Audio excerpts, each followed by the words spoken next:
Just a second, sir.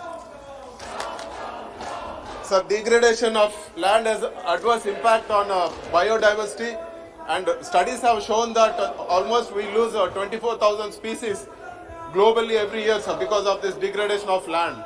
So I want to know from the Honorable Minister, has the government conducted any research or has the government done any studies to quantify the number of species we are losing, biodiverse species we are losing every year, sir?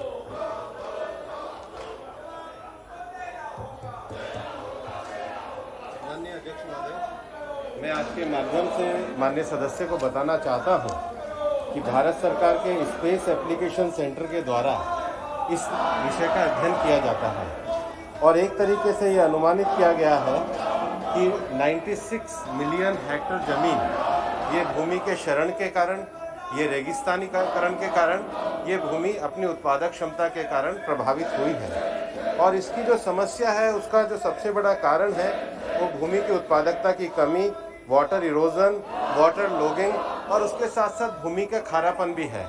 Bharat सरकार ने 2015 के Paris agreement में इस बात को तय किया गया कि देश में 26 लाख मिलियन हेक्टेयर ज़मीन को हम 2030 तक सुधारेंगे और इसको लेकर के भारत सरकार के विभिन्न मंत्रालयों की एक अंतर मंत्रालय सचिवों की समिति भी बनी है और विभिन्न मंत्रालयों के द्वारा कार्यक्रम भी चलाए जा रहे हैं। माननीय सदस्य महोदय ने स्पेसिफिक पूछा है कि क्या कार्यक्रम चलाए जा रहे हैं। मैं बताना चाह रहा हूं कि मिनिस्ट्री ऑफ एनवायरनमेंट, फॉरेस्ट और क्लाइमेट चेंज के द्वारा national afforestation programme, green India mission, compensatory afforestation programme, national adoption fund for climate change, national mission for Himalayan studies किया जा रहा है।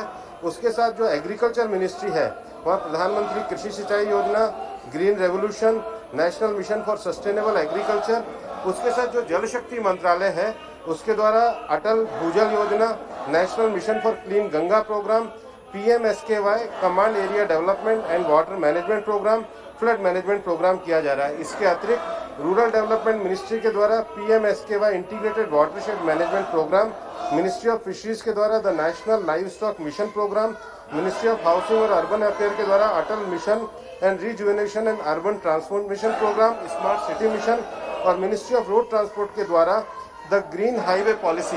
और इन सब के समन्वित सचिवों की एक बैठक भी हुई है। पिछली बार भी एक बैठक हो चुकी है और समन्वित रूप से सरकार ने जो लक्ष्य तय किया है कि 2030 तक 26 लाख मिलियन हेक्टेयर जमीन को इस डिग्रेडेशन से बचाया जाएगा, उसके लिए समन्वित रूप से कार्य हो रहा है। Sir, I would like to point out through yourself, sir, the minister is talking about protecting the degraded land. I'm talking about biospecies loss, sir. I want to know specifically if there has been any study or the study which has quantified the species lost because of this biodegradation of land.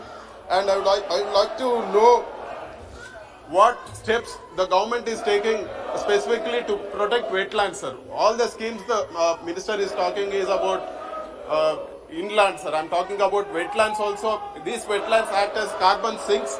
So I want to know specifically what government is taking, what steps the government is taking to protect the wetlands. And my previous question also is not answered, sir. I asked about the biospecies lost in the country.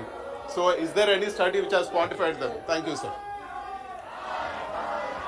माननीय सभापति महोदय, ये सच है कि जब किसी भी भूमि का डिग्रेडेशन होता है तो निश्चित रूप से वहाँ पर जो जैव विविधता वाली जैव प्रजातियाँ हैं वह प्रजातियाँ भी समाप्त होती हैं।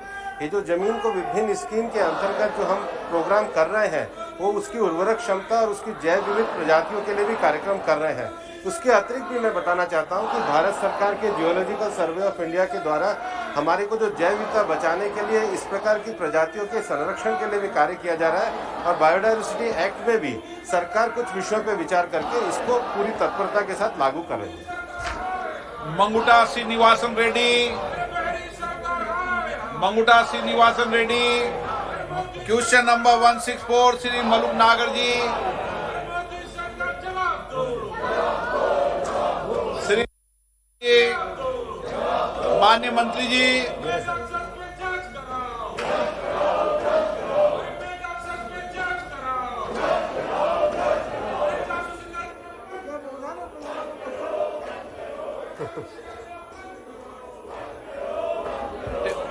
Okay, interested